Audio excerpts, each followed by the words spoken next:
Welcome to Age of AI, Politics, Law, and Society, hosted by Medlir Mema, Chris Lamont, and young Diogenes, in association with the Global Governance Institute in Brussels.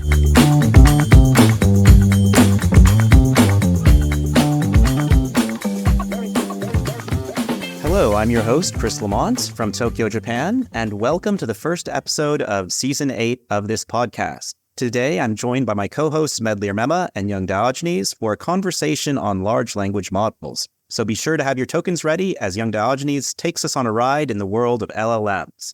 Welcome to Season 8, Medlir and young Diogenes. Well, happy to be here. Good to be here as always.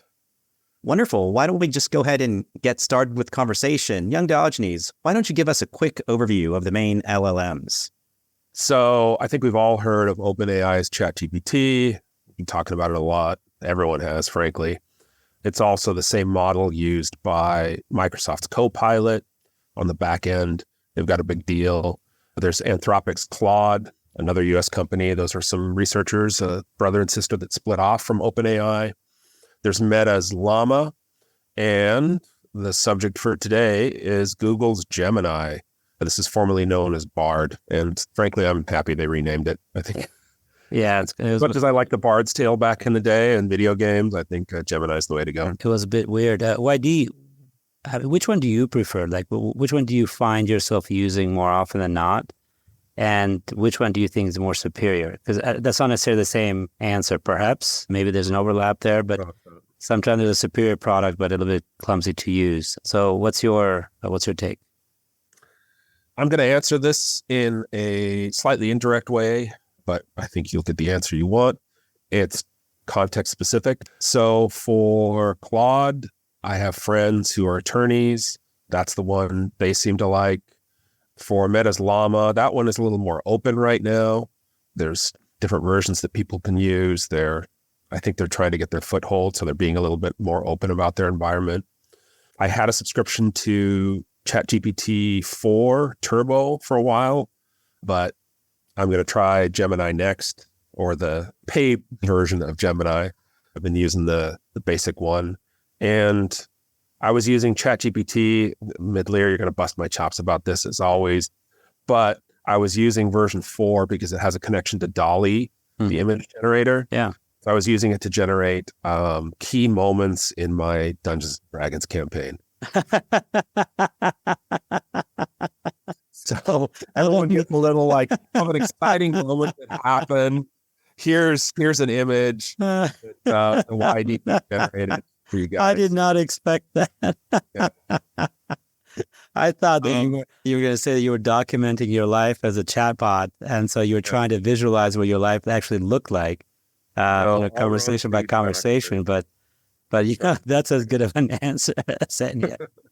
So that's great. Sorry. So unless there was another question there, the reason I wanted to talk about Gemini is they recently announced that they're changing their context window from 1 million tokens, which is already way larger by about, 5 to 10x compared to the other players, to 10 million windows. And so why does that matter? Who cares about context window? Well, what it lets you do is not only context window is basically the size of the prompt that you can put in. And these prompts, although we're used to them being text, they can be images, they can be video, they can be audio. For example, the current context window of 1 million tokens lets you, they say, load in about 11 hours of audio, and then you can ask questions against that audio. So if you're a musician, you can ask any question you want. It becomes a little bit like the Star Trek computer, except a really more broad version than what was available in Star Trek, but also a much clunkier, more error-prone version for now anyway. But the possibilities are really cool, and I'll go into some examples that I've seen demos of and run across the last week. Young Diogenes, would an example of use be, for example, get to the part of the podcast where young Diogenes starts talking about Star Trek? Yes, that would be a very easy one. You could even say, how often did he talk about a particular character and when did young Diogenes appear to get a little more emotional. It might not be, but it's capable of understanding the query and like giving back a response. I can give you an example of like a Buster Keaton video that they showed a demo of and uploaded if you like. This is very interesting. So for content analysis researchers, right, that's what I was thinking, Chris. I mean, because you've also just recently, I think, republished one of your research methods book. And so you're pretty clued in on this conversation. Not yet, but will be. Okay, it's coming out. It's a second edition because it's the first one. Yeah, the first one's already out there. But as you think about that, right, research methods and other things, where do you see the use of this? And also, as you pointed out, you already hinted the fact that maybe research textual analysis specialists are probably no more.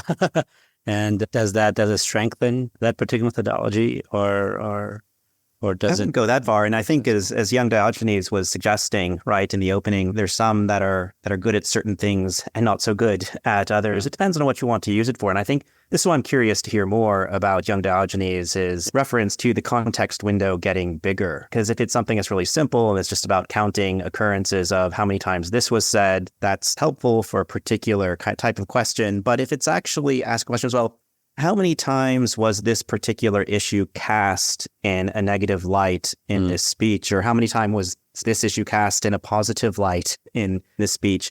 You could potentially begin to start doing a lot more with these tools. And young Diogenes, I guess, can you tell us more about this? Oh, yeah, I'd be happy to. Yeah. I'm pretty stoked about this.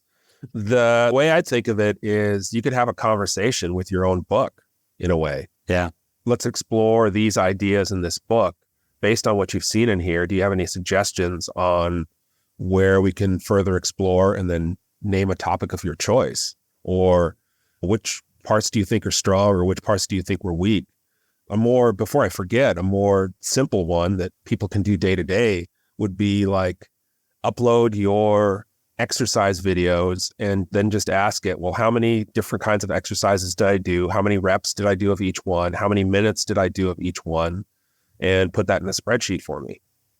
It really is like asking the Star Trek computer to do whatever you want with your data. Now, it may be better at some of those than others.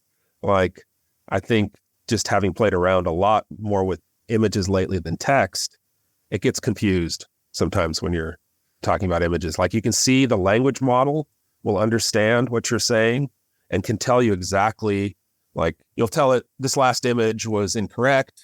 Can you tell me why? And it can pinpoint exactly from analyzing the image why it was incorrect. But you ask it to generate another one, and then the image generation model that's connected to it doesn't understand. And it's like the two models are fighting with each other on your behalf. And I mention that just because, like, it's cool that it can understand all this, but it's early days. And so some of the conversations you're going to have with your own book or your own movie or video or whatever are going to be quite cool. And you'll be really amazed that it was able to figure something out in this 1,000-page tome that you've given it or an hour-long movie. And then other times you're going to be like, well, it missed some stuff. And even though it understood the question, it didn't actually do the analysis correctly. So on this last point, YD, that's one of the things that just I keep coming back on. It's a question of reliability. Like, we know it can do a bunch of this cool stuff, but maybe it's just my personality that's just a bit distrusting. But I feel like I'll always be second guessing whatever analysis I'll be getting back from an LLM. So if I say, please find the following, or give me an analysis of the following set of circumstances, he'll do it. But I don't think I'll ever be convinced that I have all the information that I asked for. Now, having said that, I don't feel the same way with a control find option. If I go into Microsoft Word and I say, please find any YD reference in the text, it'll come back and it's there. And I'll trust it. I won't even think about it twice. I also can read the number of words. I won't count them. I can just ask and it'll give me that. Do you think this is a matter of time? Do you think that as the more we interact with this, or that the nature of the information that we're asking is such that the question of reliability will always be in the back of our minds? I think in a way you raise an even more interesting question in my mind.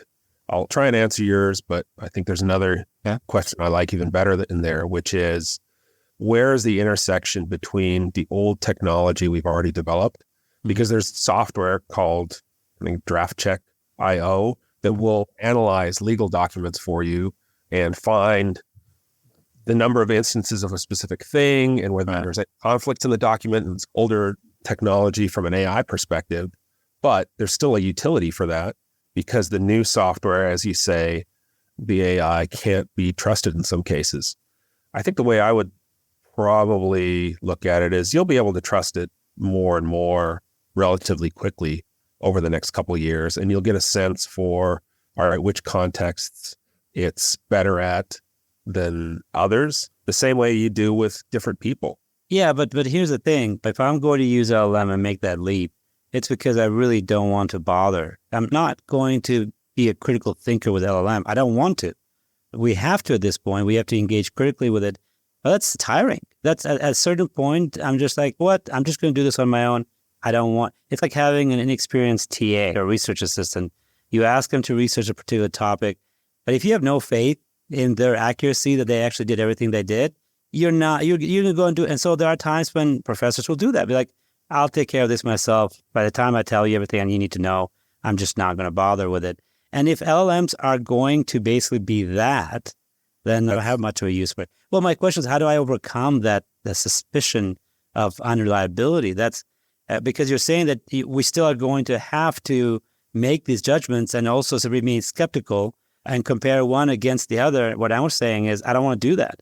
I want to have a reliable LLM, period. I don't want to have to think about, was this answer correct or not? I don't want to go back and double check the references and the sources and everything else. I want to get to the answer. Otherwise, what's the point? The utility of it is going to diminish, I think, if we have to put in energy into it. Because I fear that it's going to be easier on the front end, but it's going to take time on the back end. And then we've just replaced one task with the other. And then we remove the creative part of us. We're no longer creative. We're just checking the accuracy of LLMs. And that bothers me. That has been my experience to date. I don't know, Medlir. I think that you bring up valid points. You don't see the utility of a potential tool that you have to double check and that increases your workload rather than decreases it. But at the same time, if we're talking about reliability, there's reliability and good enough. And good enough is that it's right most of the time, to where you probably would not need to do that double checking, particularly if you're working in an industry like marketing or something like that, and you're already using large language models to put out type or engaging posts and such. Yeah. It's probably good enough. And so it does impact. But because of the stochastic nature of, I think, large language models, the probability-based stuff, the good enough is still, you don't know whether that particular document you got is good enough because it could be 100% wrong. That's true with a human research assistant who is very good, who might have missed something in their desk research, but you would double check anyway. Yeah. I think you need to ask the question. You need to be a little more granular, maybe on the question, because I understand your concern, but it really depends on, like, all right, how often in this million-size context window? Because they have tests for this now, at least basic versions of it. Like, find me this fact, and on the earlier versions, even though they had a large context window, they would remember the fact that was most recent in the document towards the end, but then end up forgetting or be less accurate in finding it earlier in the document. And on the newer ones, there's very few instances where if the query is as simple as find this fact, that there are any errors at all. It's like 99.9 or 0.7% accurate in finding a piece of information, or if there's several, finding them in the document. Now, as the queries get more complicated, we're human beings, we can ask pretty sophisticated questions. And I think it's there that maybe the large language models, in essence, become more like a human being. Like a first-year student that you ask an IR question to, and to help you find it in a document is going to be very different than a postdoc or a PhD. You ask the exact same question to. And so you'll get a sense for, all right, this is getting pretty close to graduate student level response. And in some areas, it even exceeds my own capabilities because it found stuff I didn't. I do like that analogy that you introduced with AI language models and having almost different personalities, but these personalities are scaled along capabilities as well. And so you might use one for one particular purpose and another for a completely different purpose. But young Diogenes, I'm curious, like this gets back to what you raised at the very beginning, this question of applying these to non-textual sources like images and videos. And there things get more messy. Are you as optimistic in terms of expansion at that level in terms of analysis? Because my question would be, wouldn't some context windows be more subjective in terms of visual images as opposed to text? One of the examples I saw was you load a movie and then I can sketch an image of something that I know is in the movie or that I think is in a particular movie and say, hey, find me this instance. In the Buster Keaton movie, it was some water dumping on a individual rail car water tower container. And it was a really crude stick figure sketch. And I found the exact location and minute. Gemini did get teased a little bit. I don't think this latest version they've gotten as much, but that not all of their demos have always been live. And so they're like, when it failed, they edited that out, stuff like that. So we do need to keep an eye out for little things like that. But just the fact that you can like sketch something and then it can find it in a movie and it can do it off of a crude sketch is really cool. The further thing, the surprise insight, I guess we can share this week and maybe close off the episode with, is if you have a large enough context window, you can have human beings that are basically streaming their entire lives into the AI. And this isn't necessarily even in the future. This is present day if you have access to the latest tech.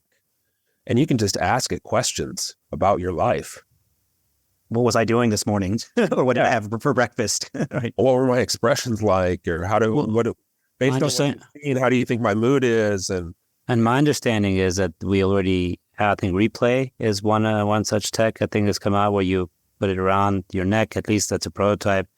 And the idea is that it would record all your interactions and then it would recall information as needed. Now, again, that to me, because a lot of people are scared about AI, that to me is very problematic use of technology because it invades other people's personal spaces. It captures images and information that others may not want captured. It will change and alter interactions. And I think that is some serious considerations and concerns, I think, with that. But if we want to stay on the positive side, I think more of a concern though about just recording your entire life generally, even if AI isn't hooked up to it. And it just gets more or additionally scary, the fact that AI can analyze. And that there you might not even be aware that that this level of intimacy in terms of your life is being kind of recorded.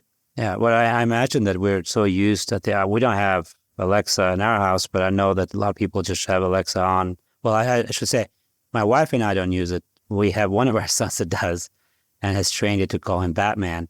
But the fact of the matter is that I think we're so used to having technology around us that sooner or later, I think this can become just one more thing. And again, the upsides are so obvious. As you pointed out, you can look at emotional well-being. I think AI can do something it's really good at. It is detecting patterns. It doesn't have a good explanation for why certain patterns come together. And many have complained that this would be the end of like scientific framing, but it looks at pattern recognition and then is able to recognize that something is emerging out of that. And so in that sense, it can actually be quite positive because it could point to certain health or emotional concerns, maybe certain patterns in your life, things that we don't notice, reminders about doing certain things at certain times and then controlling your blood levels or whatever it is. So I think it can contribute to that in a positive way. But I think there's a lot of downsides. And I think the downsides are, of course, what I was just pointing out is the lack of privacy, and not just of yours, but the invasion of privacy of others as well. And I think that's a big issue. And there's one last here, since we do talk here about international politics, and this is why I was getting back to the issue of reliability, is that if I trust AI's analysis of a particular situation, let's say you're in conflict, and AI signals that based on previous events, this is the next likely action of your adversary, And so I recommend the following action as a countermeasure or to preempt such an action. My fear is that that could actually trigger an escalation of conflict rather than actually tamper it down. And so I think the issue of reliability must absolutely be fixed, because otherwise we're going to be continually second guessing it. And if we are not, and we haven't fixed lack of reliability, then we're going to end up in dead ends. And I think that's going to be very problematic, I think, from a security perspective. I don't know, Chris, your thoughts on that? I don't know. Does that level of reliability exist with humans? I think the level of trust in human being needs to be fixed. Like how much they choose to trust a particular output. Right. I think that's more important. But that's not... It's going to be unreliable. You can present it. You can have a user experience layer that warns the user, similar to what you would in a self-driving car. It's just not, it's not a solution. I'll tell you why. And that is because we've spoken here about biases, the two biases that we talk about, algorithmic and setup bias. But when it comes to AI, there's a third one. And that third one is basically the bias that humans have towards technology. We do have a tendency to, especially with regards to AI, to project onto it human-like characteristics. But we've talked here about Google predecessor to Gemini, Lambda, if I'm not mistaken. But this was like 3 years ago, and the chief engineer believed that it had sentience. We had gained that level, had moved to the next stage. And the same thing 2 years ago, after November of, I think, 21 or 22, I think when ChatGPT came out, 3.0, and they had the New York Times articles, one after the other, and all of them were like, oh, does it believe? Does it know? Does it understand? Does it feel? And we are so quick to ascribe human-like characteristics that's a big challenge for us. You can put all the labels you want, but we look at a car and we see headlights and it looks human-like, and right away we project human-like characteristics to it and give it a name and whatever. But that's my concern, is that we absolutely must fix this issue of reliability, because if we don't, and again, the stochastic nature is... But Medlir, do you assume all humans get things? Yeah. What do you do about the reliability of the issue with humans? Well, why is anthropomorphizing these things something that's linked intrinsically to reliability? Like humans, if we go back to the LLM models, YD was implying they had different personalities, which was applying a human lens to making sense of these, but not in a sense that they get things right all the time, but they can do different things at different levels. Like they're humans that are bad at doing certain things and good at doing others. Like, for example, I don't know, sports. Yeah. Yeah, the solution will be like having 10 different LLMs floating around for different purposes. And to be honest with you, I've set aside in the next 2 months during the summer, actually, to do that, to test each one of them and see which one of them is actually better for what task, and then start using them as different assistants for different tasks. But again, that seems to create a lot more work, and it seems to be more banal work than actually what they're meant to resolve and provide help and assistance for. And so I hope that at some point we find a way to consolidate the kayak of LLMs, right? We bring all that together. We just select, there's one super LLM that actually provides the benefits of each one of them. There's an old search engine called Dogpile that would collect search results from like 10 other different search engines. There you have it. So we need something like that for LLMs. Chris, I do want to answer your question, because you're talking about, aren't humans? And I hear this question quite a bit. I don't think we need to draw an equivalence. First of all, you'll never assume that you're naturally skeptical about humans. You'll never assume, you'll second guess a human every single time, unless it's somebody or somebody that you really admire. And in that case, you are going to be a little bit more likely to give in. But for the most part, there will always be something in the back of your mind where you're second guessing the human. The fear that I have with technology is because the answers, look at what ChatGPT does. So you give it a question, 5 seconds later, it's got an answer. You're like, wow, you're really, really good. You're really smart. All right. And so there is a sense of like overconfidence that it has. I think people are already acclimated to that. Yeah. Like you see Google results or you see ChatGPT results. Okay. And that's a difference. That's the difference. But I do think the difference between a fallible human and a fallible LLM.